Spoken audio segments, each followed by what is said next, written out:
What up, what up? It's your girl Nova. You know what I'm all about. Let's get these lady paid. What do you mean by that? All right, let's try that one more time. Yep, it's all good. You're good. I just keep going. Okay. Let's jump into the Pick Up the Game podcast. All right, y'all, we got some hot goss for you today. We're talking about the breakup between former teammates Nalyssa Smith and Dijonai Carrington, no relation to Bubba. And yeah, but before we jump on into that, what do we have up next, Babaruski? Tell us. Yeah, Nova, we got some What the Foul, a fun segment where we'll look at some flopping, some theatrics from players.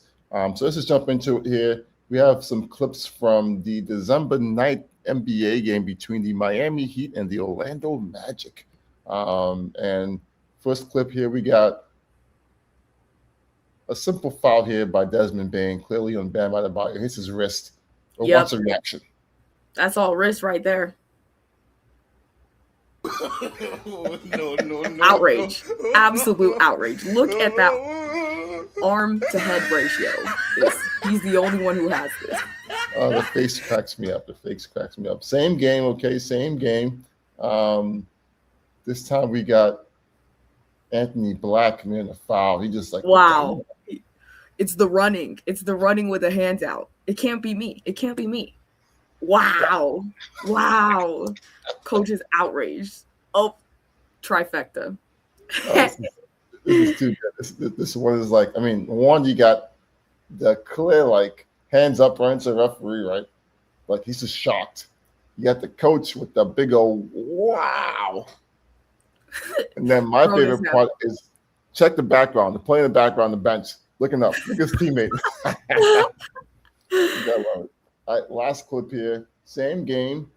Keep in mind, this whole entire game, Orlando is winning, okay? Orlando is winning this whole entire game. You wouldn't think so from that face. You would not think so. Wow, a lot going on there. He tried to fight the ref here. This reminds me of the Nuggets coach getting fined, what, $35,000 or something for yelling at the ref one of these recent games. Oh yeah. It gets hot out there on the court, and we'll have plenty more of these player reactions throughout the year. But that was a fun segment there, Nova. But in general, nobody ever looks more confused than someone in the NBA being called for a foul. I mean, you would think that these people were plopped on a different island, on a different planet, and then told that they had to figure out, how to set up a restaurant or something. They look so confused. And yeah, it really gives me vibes of Shaggy, as we all know. It wasn't me. Yep, you got that right. All right, let's jump right into our hot topic. Babaruski, when I was telling my sister that we were about to make this video, she thought that I was talking about two players in the NBA. And she was like, this is massive news. Two players in the NBA are dating. And I was like, no, you forgot one letter, and that's a W. As many people do forget the WNBA, but we're not those people, are we? No, we are not. We are here for all the goss, WNBA, NBA goss, college goss. But today we'll talk about really two former teammates going back to college. Nalyssa Smith and Dijonai Carrington, two phenomenal players, were teammates of Baylor, got to the NBA on different teams, and began to date long distance. People knew about this, and then last season, a surprise move was made, and that was that the Dallas Wings went and got both players via trades and got them on a team for this previous season. This is a little handsy. She's a little handsy there. I mean, they're a couple. I mean, as a couple, there was lots of clips of them being handsy in games. There was one clip where a player came after Dijonai, and Nalyssa, who was an opposing team, like checked her teammate for coming after her girl. So I mean, it was a deep relationship, and clearly the Dallas Mavericks knew that if they got one of them, they could get the other one. So the Mavericks got both Nalyssa and Dijonai. But then things went downhill. The Dallas Wings lost a bunch of games last year, and then by the trade deadline, shipped away Dijonai to the Minnesota Lynx and Nalyssa to the Las Vegas Aces. Where she won the championship with her GOAT, Miss Wilson. Yes, indeed. But since that point, being on different teams, they have split, apparently. It's something which there's some speculation out there, but in general, I mean, we don't see too much talk about NBA players dating, right? And the fallout from that. So this right here, in terms of locker room dynamics, in terms of how the GM behaved and kind of trying to manipulate players, right? There's a lot to really chew on with the story. Yeah, I mean, I think this goes to the fact that there's always way more going on in these games than we can see, from outside perspectives. There's so many different dynamics. And, it kind of begs the question, how is this that different? How is the GM, also Dallas in general, seems like they just had a bad basketball year with decisions and whatnot. But how is it okay for him to essentially use these women's relationship to coerce them to end up on the team? I know that they were pushing for that as well. And yes, when it comes to breakup speculations, I saw that allegedly they broke up last year, they got back together. Now around the exact same time of year as they were speculated to have broken up last year, they're breaking up again. We got Dijonai out here on podcasts with the stud buds talking about the field is open to her. And also potentially rumored to be dating another former teammate already. So I think, obviously the Sharon Moore story broke headlines everywhere recently. And I think obviously we can see that as a boss dating an employee or a staff member, that's not okay. But can't there be dynamics within a team as well, especially if one player is better? Or like you said, like you said to me in the past, they could be copying each other's moves, sharing that information. When you know someone on that deep level, is it really right to play on the same team with them and expose everybody else to your ups and downs in the relationship? It would be remiss of me to not mention as well that I did check out some of the social channels before we jumped on here, and Nalyssa Smith is posting like she's just been exercising. She looks completely different. She's really changed, slimmed down and stuff. She's kind of on that Hollywood trend where skinniness is in again and whatnot. But she looks healthy. She looks, good. And Dijonai's clearly out here doing things like the stud buds, posting on social media saying, I'm single for sure. She told all of the people who had fan pages that were focused on their relationship as a couple to delete them because she said this will never be a thing again. There were also some speculations of potential cheating because of the fact that she's so concrete about saying this is over, right? Yeah. So, I mean, we'll see what happens, but we'll definitely keep tabs on this story throughout the year. And also, I think, I don't know, there might be a double standard here, in my opinion, right? I mean, if NBA players were dating, right, that'll be a huge thing. But I think this is kind of gone under the radar in some ways. But I mean, to each their own. Well, but let's be real. In this country and, many other nations, there's a lot more outcry about trans women than trans men. Whoever talks about trans men, very few people, right? There's a lot more of an outcry about gay men versus lesbian women, So there definitely are different standards for different LGBT qua groups and behaviors. I guess my final comments on this would be that it's hard enough to go through relationships and breakups in privacy. It's harder to deal with those things within a workplace, right? Many workplaces don't exactly promote people dating within the workplace for exactly these reasons. But I just hope that they're both doing well, regardless of the relationship and the drama. And I really want to see strong seasons from both of them. All right, let's jump into my favorite segment, It's called styling and profiling. If you know, you know. You already heard that. You know who we're referencing. All right, let's jump into what to me is one of the most underlooked parts of professional sports, but specifically basketball in the NBA. By the way, not an issue in the WNBA, but we'll get to that later on. It doesn't just matter your skills on the court, at least not to a viewer like me. It also matters your style. Are you styling while you're showing us your skills? Some people are, some people are not. And I feel like if we could shine a spotlight on this, hopefully they will start making some more informed decisions about their styling. For sure. All right, let's jump into it. All right, so we got our first hair yes and hair no. We'll start off with the negative. Jeremy Sohan. Let me say, first time I really paid attention to Sohan was last year, an exact year ago, because we're filming today on Christmas. And the Christmas game that the Spurs played in a year ago, he came looking like the Grinch with green hair.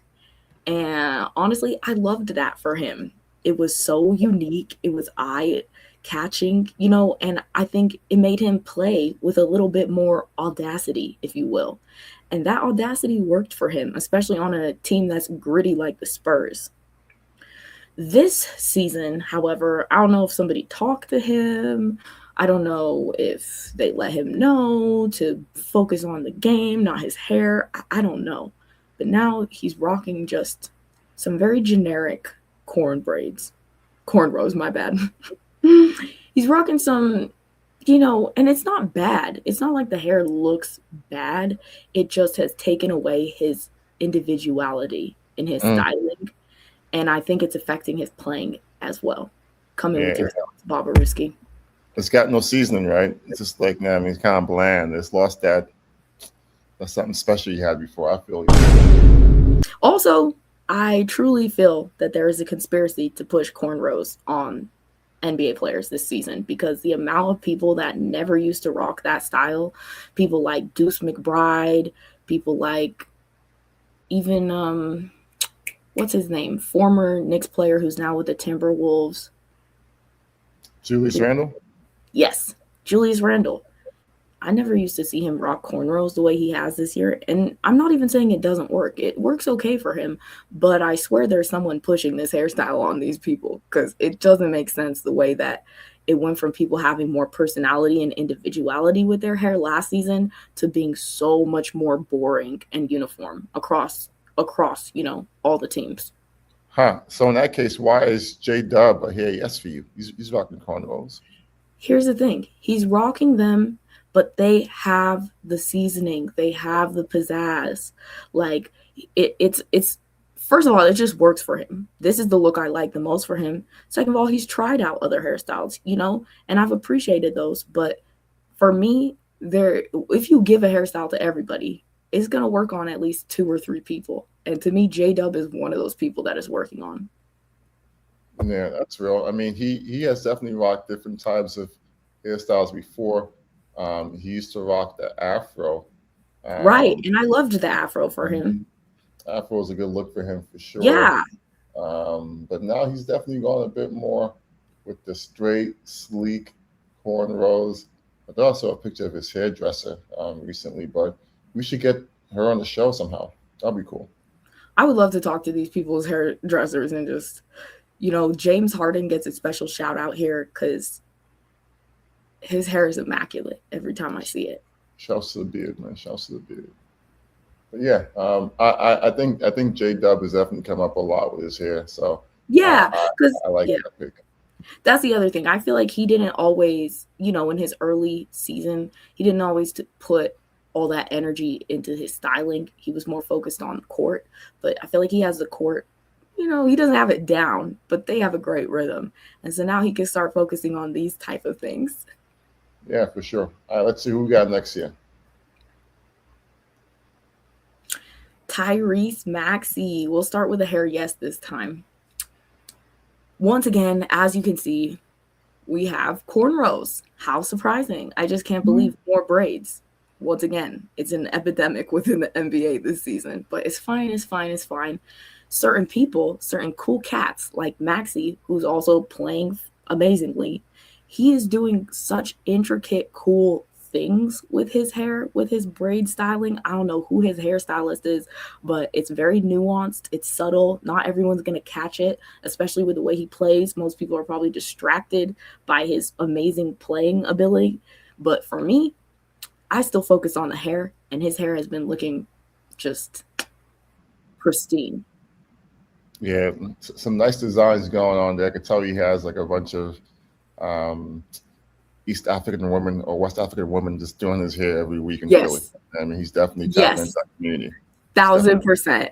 1,000%.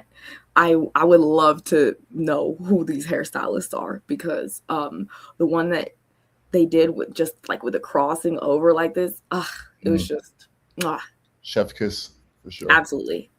So a bit less fun in all ways. We'll go to our hair no. You know that I'm a big fan of Jimmy B. I was so happy when he got traded to the Warriors because I knew that's what he wanted. However, he used to have so much fun on media day. He used to just have fun in general. He used to bring us color. He used to bring us texture. He used to bring us all kinds of fun on the court through his hairstyling. And I don't know if somewhere in his Warriors contract, Steve Kerr was like, no, I don't know. But all of a sudden now he himself is rocking the generic 3 braid, which to me kind of makes him look like a velociraptor. And it's just so boring. And I feel like honestly it's affected his playing and taken out a bit of his bounce in his step and pizzazz within the court. Like that hair flare, it adds to how you play, it adds to how you show up. It takes a lot of confidence to rock individualistic types of, unique hairstyles. And when you take that away and kind of just conform to how everybody else is doing their hair, I swear it affects your playing.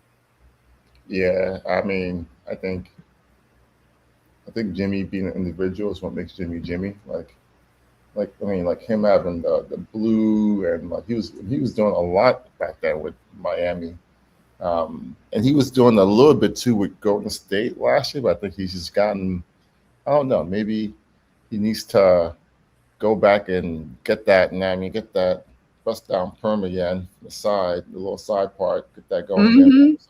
So just Looking get like that he's in a feeling punk back. rock band. Get that feeling back into the spirit. You know what I mean, he had the fake locks before. I mean, I'm not a big fan of fake locks, but hey, it was Jimmy. It was Jimmy having a good time. Get Exactly. a little twist here, the outside. Yo, Jimmy the having a good beads is time. my favorite. Him with the beads. Oh, I love it. Like, Yeah. and this fun, like people forget that basketball is a game Mm-hmm. and games are played to have fun. Mm-hmm. And the more they try and make it so corporate and just focused on winning and money and the deals and stuff, they really, I think, lose a bit of that connection with the integrity of the game, which is playing. And maybe he just lost his hairstylist. Maybe he had a hairstylist in Miami. He had to get one in the Bay, and he's figuring it out. We'll We'll find give you out. more We'll season. investigate. We'll investigate for sure. Yeah, we will. We will be doing a deep dive into Jimmy B. All right, who's next here?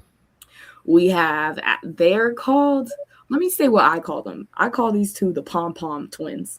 Because they remind me of palm trees. I lived in LA for a long time, and the way the palm trees go at the top, that's how their hair looks on the court.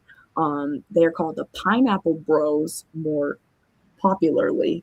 And I don't even mind that nickname for them either. But we got Devin Vassell and Stephon Castle, who literally look like they could be fraternal twins.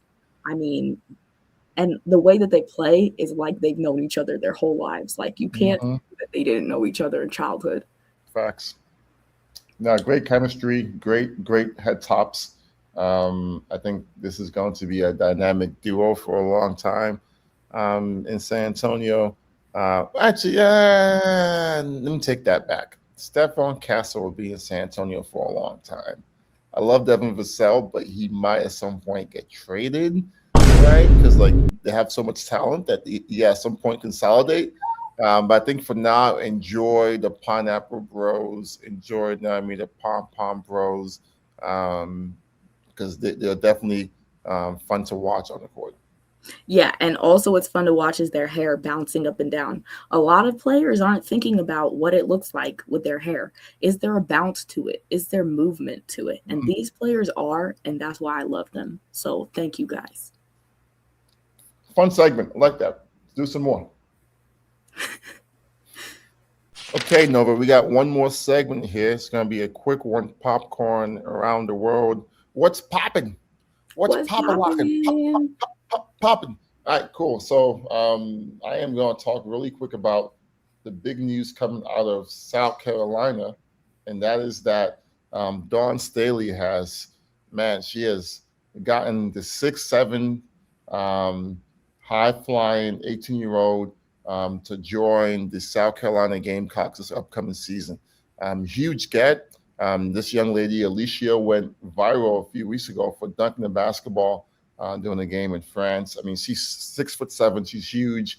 I think, once again, Dawn Staley is the GOAT of women's college basketball in terms of coaching, and she's definitely one of the biggest figures in all of basketball, men or women, in terms of her impact as a player, Olympian, and now really a coach and a dynasty maker in South Carolina. Are we not going to talk about the team name? Because who named that team? The Gamecocks? What do you mean by that? What's wrong with the cocks? It's an animal. It's, you know what I mean? It's like a rooster type thing. The Gamecocks. I mean, it's a little antiquated, but hey, it comes from a good place. All right. Well, congrats to her and congrats to South Carolina. I'm excited to keep following her and see what she does. What you got here for us, Nova? Well, for my Around the World segment, we're talking about the Sahel states, aka Mali, Niger, and Burkina Faso. They have been making headwaves in the news lately, although probably not covered in Western media, but they recently raised $1 billion to create a rail line between them, an airline that they can run, and an investment bank just between these three nations. So instead of seeing a lot of people doing brain drain and leaving from these areas to go like to Europe or North America, they're actually keeping talent and, culture inside and making huge moves after leaving ECOWAS and also leaving the ICC, I believe. It was the ICC or the ICJ. They might have left both. Lots of acronyms, but yeah, sounds good. But they are standing up and doing some really dignified, respectable stuff. And they're bringing the youth into it as well. So Big ups to them. I am from Mali, so I'm going to always shout out my home region. Yeah, and then real quick, our next episode, what are we diving into, Babaruski? Yeah, so next episode, we are talking all about fashion in basketball. So this is your territory, Nova. I'm just going to sit back and enjoy, but looking forward to talking fashion in basketball. All right. Don't miss out. We're the Pick Up the Game podcast. You know what we're about. Make sure we get these ladies paid, and we mean the WNBA. Peace.